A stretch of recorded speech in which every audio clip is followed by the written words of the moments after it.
Rémi Godeau, bonjour. Bonjour. Vous êtes rédacteur en chef du journal libéral L'Opinion, le quotidien.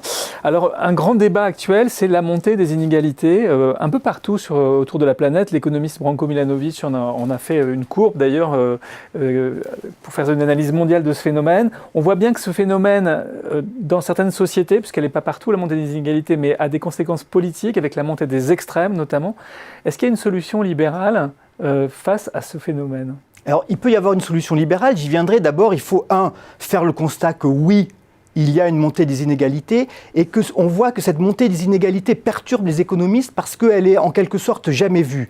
On a eu au début du siècle précédent ou dans les années 30 une montée très forte des inégalités mais qui ensuite s'est atténuée et là on voit que depuis les années 80, elle est revenue mais en démultiplié. Donc première chose, il faut reconnaître qu'il y a une montée des inégalités. Deuxième chose, elle est très importante peut-être qu'on n'a jamais vu ça dans l'histoire économique récente. Troisième point, elle dure, elle s'installe. Là aussi, c'est une interrogation pour les économistes, parce que jusqu'à présent, par des mécanismes de marché, lorsqu'il y avait des inégalités, eh bien, elles diminuaient parce que les entreprises étaient, sous la pression du marché, une fois de plus, obligées de faire face à la concurrence. Il y avait une phase primaire d'accumulation qui ensuite conduisait à une meilleure redistribution.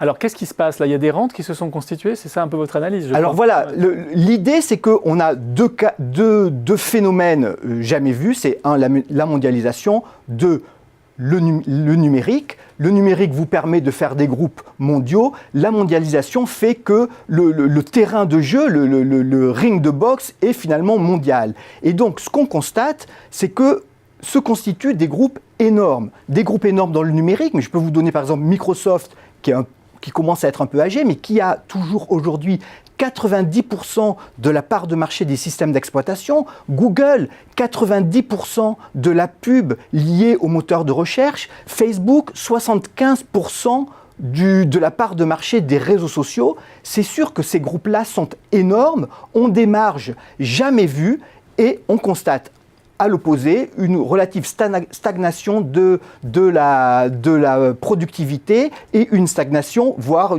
parfois une diminution des salaires. Donc c'est un élément nouveau qui fait que se sont constitués des monopoles gigantesques qu'on n'avait pas vus jusqu'à présent. Je rajoute une chose, c'est que parce que le terrain de jeu devient mondial, ça ne concerne pas que le numérique. On constate aussi, notamment aux États-Unis, que les monopoles se reconstituent, ou du moins des oligopoles, sur des secteurs très traditionnels comme le chemin de fer. Et quelqu'un comme Warren Buffett, d'ailleurs, j'ai noté la phrase, lui investit systématiquement dans ces secteurs-là. Dans son dernier rapport annuel, il y va franco, il dit « La concurrence est dangereuse pour la fortune ». Donc on voit bien en même temps que la concentration est très favorable à la fortune.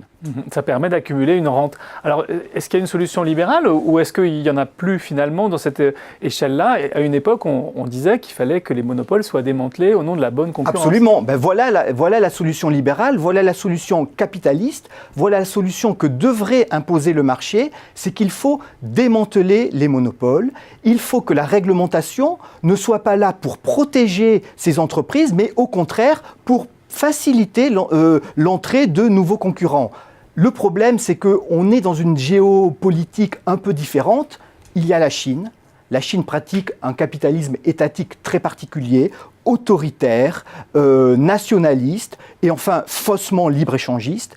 Et que, c'est ça le paradoxe, c'est qu'avec la montée du populisme, on a l'impression que ce modèle devient un peu dominant, que finalement on se dit ça marche en Chine, il faut se prémunir, donc faisons comme les Chinois, donc réduisons la concurrence.